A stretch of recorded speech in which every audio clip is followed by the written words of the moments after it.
Hello guys, welcome back to my YouTube channel. I am so happy today. Regarding last I uploaded one video and I got so much views also, and you are supporting me a lot, and thank you so much for that. My name is Sridhar.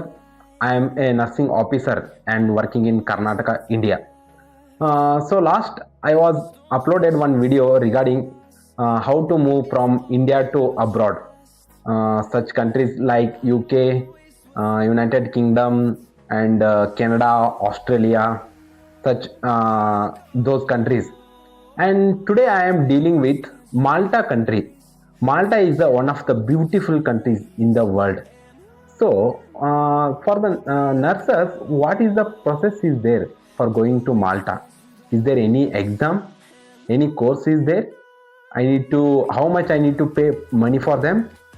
All this confusion I will give explain for today for you. Okay, ನಾನಿವತ್ತು malt processing ಬಗ್ಗೆ explain ಮಾಡೋಕ್ಕೆ ಬಂದಿದ್ದೀನಿ.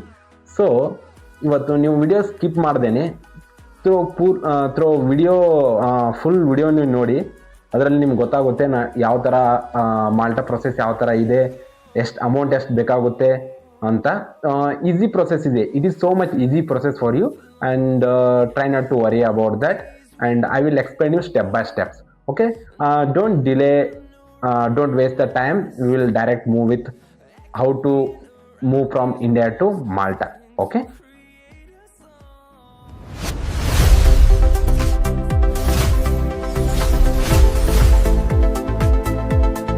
ಬಗ್ಗೆ ನೋಡೋಣ ಅಂತೆ.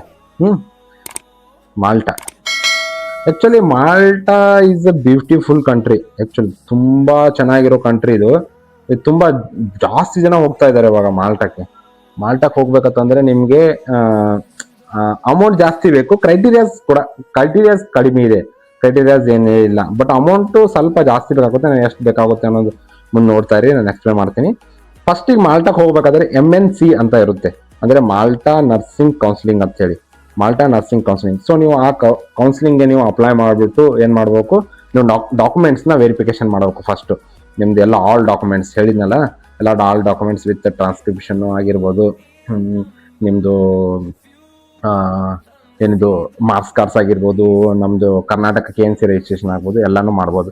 Then ನಿಮಗೆ ಅವಾಗ ಏನಾಗ್ಬಿಡುತ್ತೆ ಅಂತಂದರೆ ನಿಮಗೆ OET ರಿಸಲ್ಟ್ ಬೇಕಾಗುತ್ತೆ ಅಥವಾ IELTS ರಿಸಲ್ಟ್ ಬೇಕಾಗುತ್ತೆ. ಸೊ ಇಲ್ಲಿ ನಮಗೆ ಏನು ಇದೆ ಅಂದರೆ ಬೆನಿಫಿಟ್ಟು, ಬೇರೆ ಕಂಟ್ರೀಸ್ಗೆ ಹೋಗ್ಬೇಕಾದ್ರೆ ನಮ್ಗೆ ಅಟ್ಲೀಸ್ಟು ಇವೆಲ್ಲಾನು B ಇರಬೇಕಾಗುತ್ತೆ.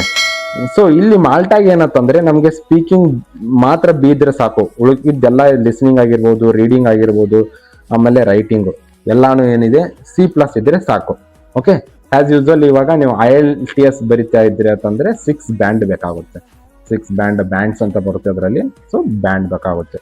ಓಕೆ, ದೆನ್ ಇವಾಗ ನೆಕ್ಸ್ಟ್ ಮೇನ್ ಇಂಪಾರ್ಟೆಂಟ್ ಏನಂತಂದ್ರೆ, ಇವಾಗ ನೀವು OET ಬರೀತೀರಾ, ಆಮೇಲೆ ಮಾಲ್ಟಾ ನರ್ಸಿಂಗ್ ಕೌನ್ಸಿಲಿಂಗ್ನ ಅಪ್ಲೈ ಮಾಡ್ತೀರಾ. ಸೊ ಅವಾಗ ಏನಾಗ್ಬಿಡುತ್ತೆ ಅಂತಂದ್ರೆ, ನಮ್ಮ ಇಂಡಿಯಾದಲ್ಲಿ ಮತ್ತೆ ಮಾಲ್ಟಾ ಅಂತಂದ್ರೆ ಬೇರೆ ಕಂಟ್ರಿದಲ್ಲಿ, ಸೊ ಏನಾಗ್ಬಿಡುತ್ತೆ, ಎಲ್ಲ ಪ್ರೊಸೀಜರ್ಸ್ ಬೇರೆ ಆಗುತ್ತೆ, ಅಲ್ಲಿ ಡಿಫ್ರೆಂಟ್ ಸ್ಟೈಲ್ಸ್ ಬೇರೆ ಆಗುತ್ತೆ, ಆಮೇಲೆ ಪ್ರೋಟೋಕಾಲ್ಸ್ ಬೇರೆ ಇರುತ್ತೆ, ಆಮೇಲೆ ಡಾಕ್ಯುಮೆಂಟೇಶನ್ ಸ್ಟೈಲ್ ಬೇರೆ ಇರುತ್ತೆ. ಸೊ ಎಲ್ಲ ಆ ಥರ ಏನು ಬೇರೆ ಇರುತ್ತೆ. ಸೊ ನೀವು ಇಲ್ಲಿಂದ ಇಂಡಿಯಾದಿಂದ ನೀವು ಮಾಲ್ಟಾಗ್ ಹೋಗಿ ಅಲ್ಲಿ ಮಾಡ್ಬೇಕಂತಂದ್ರೆ ನಿಮ್ಗೆ ಎರರ್ಸ್ ಆಗ್ಬೋದು, ಏನಾದರೂ ತಪ್ಪಾಗ್ಬೋದು. ಸೊ ಅವ್ರು ಏನ್ ಮಾಡ್ತಾರೆ, ಸೊ ಅದಕ್ಕೋಸ್ಕರ ಏನ್ ಮಾಡ್ತಾರೆ, ಬ್ರಿಡ್ಜಿಂಗ್ ಕೋರ್ಸ್ ಅಂತ ಹೇಳಿ ಒಂದು ಕೋರ್ಸ್ನ ಕಂಡಕ್ಟ್ ಮಾಡ್ತಾರೆ ಅವರು, ಮಾಲ್ಟಾದವರು ಬ್ರಿಡ್ಜಿಂಗ್ ಕೋರ್ಸ್ ಅಂತ ಹೇಳಿ. ಸೊ ನೀವು ಬ್ರಿಡ್ಜಿಂಗ್ ಕೋರ್ಸ್ ನ ತಗೊಂಡ್ಬಿಟ್ಟು ಏನ್ ಮಾಡ್ಬೋದು, ನೀವು ಅದನ್ನ ಕೋರ್ಸ್ನ ಪರ್ಚೇಸ್ ಮಾಡ್ಬೇಕು. ಪರ್ಚೇಸ್ ಯಾವ ತರ ಮಾಡ್ಬೇಕು ಅಂದ್ರೆ, ಒಂದೊಂದು ಯೂನಿವರ್ಸಿಟೀಸ್ ಇರ್ತವೆ. ಆಸ್ ಎ ಸ್ಟೂಡೆಂಟ್ ನಾವು ಇಲ್ಲಿಂದ ನಾವು ಹೋಗ್ಬೇಕಂತಂದ್ರೆ ಸ್ಟೂಡೆಂಟ್ ಆಗಿ ಹೋಗಿ ಬ್ರಿಡ್ಜಿಂಗ್ ನ ಕೋರ್ಸ್ನ ಕಂಪ್ಲೀಟ್ ಮಾಡ್ಬೇಕು. ಮೊದಲೆಲ್ಲ ಮುಂಚೆ ಎಲ್ಲ ಏನಾಗ್ತಾ ಇತ್ತು ಅಂತಂದ್ರೆ, ಬ್ರಿಡ್ಜಿಂಗ್ ಕೋರ್ಸ್ನ ಇಲ್ಲೇ ಆನ್ಲೈನ್ ಅಲ್ಲಿ ಕಂಡಕ್ಟ್ ಮಾಡ್ಬಿಟ್ಟು ನಾವು ಇಲ್ಲೇ ಪಾಸ್ ಆಗ್ಬಿಟ್ಟು ಬ್ರಿಡ್ಜಿಂಗ್ ಕೋರ್ಸ್, ಆಮೇಲೆ ವಿಸಾ ತಗೊಂಡು ನೆಕ್ಸ್ಟ್ ಎಂಪ್ಲಾಯರ್ ವಿಸಾದಲ್ಲಿ ಹೋಗ್ತೀವಿ. ಬಟ್ ನವಡೇಸ್ ಏನಾಗ್ತೀವಿ ಅಂದ್ರೆ, ಸ್ಟೂಡೆಂಟ್ ವಿಸಾ ತಗೊಂಡು ನಾವು ಇಲ್ಲಿಂದ ಸ್ಟೂಡೆಂಟ್ ವಿಸಾ ತಗೊಂಡು ಅಲ್ಲಿ ಹೋಗ್ಬಿಟ್ಟು ಬ್ರಿಡ್ಜಿಂಗ್ ಕೋರ್ಸ್ನ ಕಲಿಸ್ಬಿಟ್ಟು ಬ್ರಿಡ್ಜಿಂಗ್ ನ ಕೋರ್ಸ್ನ ಕಂಪ್ಲೀಟ್ ಮಾಡ್ಬಿಟ್ಟು, ಅಂದ್ರೆ ಬ್ರಿಡ್ಜಿಂಗ್ ಕೋರ್ಸ್ ಅಂತಂದ್ರೆ ಏನ್ ಕಲಿಸ್ತಾ ಇರುತ್ತಂದ್ರೆ, ಥಿಯರಿ ಕ್ಲಾಸಸ್ ಇರುತ್ತೆ ಅದರಲ್ಲಿ, ಆಮೇಲೆ ಹಾಸ್ಪಿಟಲ್ ವಿಸಿಟ್ಸ್ ಇರುತ್ತೆ, ಆಮೇಲೆ ಲಾಸ್ಟ್ಗೆ ಏನ್ ಮಾಡ್ತಾರೆ, ಒಂದು ಎಕ್ಸಾಮ್ ಕಂಡಕ್ಟ್ ಮಾಡ್ತಾರೆ. ಸೊ ಎಕ್ಸಾಮ್ ಅಲ್ಲಿ ಏನಾದ್ರೆ ಪಾಸ್ ಆದ್ರೆ, ಅಂದ್ರೆ ಎಕ್ಸಾಮ್ ಏನು ಅಷ್ಟು ಹಾರ್ಡ್ ಇರಲ್ಲ ಅಂತ ಹೇಳಿದ್ದಾರೆ. ಸೊ ಎಕ್ಸಾಮ್ ಅಲ್ಲಿ ನೀವೇನಾದ್ರು ಪಾಸ್ ಆದ್ರೆ ನೆಕ್ಸ್ಟ್ ಏನಾಗ್ಬಿಡುತ್ತೆ, ನಿಮ್ಗೆ ಇದು ಕೊಡ್ತಾರೆ, ಆಸ್ ಎ RN ಅಂತ ಹೇಳಿ ನಿಮ್ಗೆ ಏನ್ ಮಾಡ್ತಾರೆ, ರಿಜಿಸ್ಟರ್ ನರ್ಸ್ ಅಂತ ಹೇಳಿ ನಿಮಗೆ ಲೈಸೆನ್ಸ್ ಕೊಡ್ತಾರೆ. ಸೊ ಬ್ರಿಡ್ಜಿಂಗ್ ಕೋರ್ಸ್ನ ನೀವು ಕಂಪ್ಲೀಟ್ ಮಾಡ್ಬೇಕಂತಂದ್ರೆ ಇದಕ್ಕೆ 4.5 to 5 lakh 5 lakh ಇದೆ ಅದಕ್ಕೆ ಅಮೌಂಟ್. ಇದು ಮೇನ್ ಬಿಗ್ ಅಮೌಂಟ್, ಇದು ಜಾಸ್ತಿ 5 lakhs ಇದೆ. ಸೊ ನಮಗೆ ಅಫೋರ್ಡಬಲ್ ಆಗಲ್ಲ 5 lakhs. ಸೊ ಅದಕ್ಕಂತ ಮಾಲ್ಟಾ ಜಾಸ್ತಿ ಜನ ಹೋಗ್ತಾ ಇಲ್ಲ.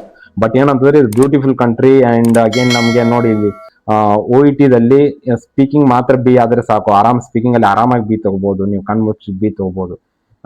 ಬಟ್ ನೋಡಿ ಇಲ್ಲಿ ಲಿಸ್ನಿಂಗ್ ಅಲ್ಲಿ, ರೀಡಿಂಗ್ ಅಲ್ಲಿ, ರೈಟಿಂಗ್ ಅಲ್ಲಿ ಇವೆಲ್ಲದಕ್ಕೂ C++ ತಗೊಂಡ್ರೆ ಸಾಕಾಗಿರುತ್ತೆ.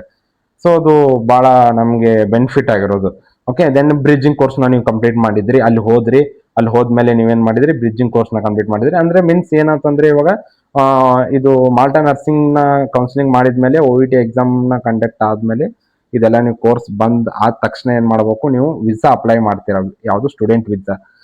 ಒಂದು ಯೂನಿವರ್ಸಿಟಿ ಅಂದ್ರೆ ಬ್ರಿಡ್ಜಿಂಗ್ ಕೋರ್ಸ್ ನಮ್ದು ಎಲ್ಲಿದೆ ಅಲ್ಲಿ ನೋಡ್ಬಿಟ್ಟು ಏಜೆನ್ಸಿನ ಹಿಡಿದ್ಬಿಟ್ಟು ನೀವು ಅಲ್ಲಿ ಅಪ್ಲೈ ಮಾಡಿದ್ಮೇಲೆ ಅವ್ರು ಸ್ಟೂಡೆಂಟ್ ವಿಸಾ ಕೊಡ್ತಾರೆ. ಸೊ ಸ್ಟೂಡೆಂಟ್ ವಿಸಾ ಮೇಲೆ ಹೋಗ್ಬಿಟ್ಟು ಏನ್ ಮಾಡ್ಬೇಕು, ಅಲ್ಲಿ ನೀವು ಏನು ಬ್ರಿಡ್ಜಿಂಗ್ ಕೋರ್ಸ್ನ ಕಂಪ್ಲೀಟ್ ಮಾಡ್ಬಿಟ್ರೆ, ಆಸ್ ಯೂಸಲ್ ನಾ ಹೇಳಿದಂಗೆ ಕಂಪ್ಲೀಟ್ ಮಾಡ್ಬಿಟ್ರೆ ಇದಕ್ಕಿಂತ ಮುಂಚೆ ಓಕೆ ಕಂಪ್ಲೀಟ್ ಮಾಡ್ಬಿಟ್ರೆ ನಿಮಗೆ ಏನು RN ಅಂತ ರಿಜಿಸ್ಟರ್ ನರ್ಸ್ ನೀವು ವರ್ಕ್ ಮಾಡ್ಬೋದಿಲ್ಲ ಅಂತ ಕೊಡ್ತಾರೆ.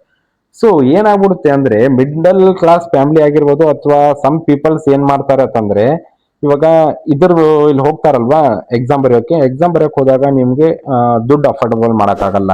ಬಿಕಾಸ್ ನೀವು ಅಲ್ಲಿ ಸ್ಟೂಡೆಂಟ್ ವಿಸಾ ನೀವು ತಗೋಬೇಕಂದ್ರೆ ಮಿನಿಮಮ್ 10 lakhs ನ ಅಮೌಂಟ್ ನ ತೋರಿಸ್ಬೇಕು ನೀವು ಬ್ಯಾಂಕ್ ಅಲ್ಲಿ. ಸೊ ತುಂಬಾ ಇದೆ ಅದು. ನಾನು ನಿಮ್ಗೆ ಒಂದು ಸಪ್ರೇಟ್ ಆಗಿ ವಿಡಿಯೋ ಮಾಡ್ಬಿಟ್ಟು ನಿಮ್ಗೆ ಎಕ್ಸ್ಪ್ಲೇನ್ ಮಾಡ್ತೀನಿ ಯಾವ ತರ ಏನಿದೆ ಅಂತ.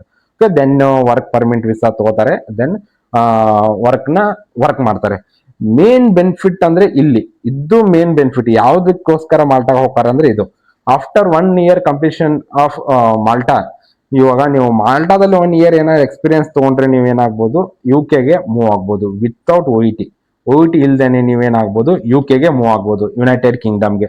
ಸೊ ಅಲ್ಲಿ ಹೋಗ್ಬಿಟ್ಟು ನೀವು CBT ನ ಬರೀಬೇಕು, ಆಮೇಲೆ ಆಸ್ಕಿನ ಬರೀಬೇಕು, 2 ಬರ್ದ್ರೆ ಸಾಕು.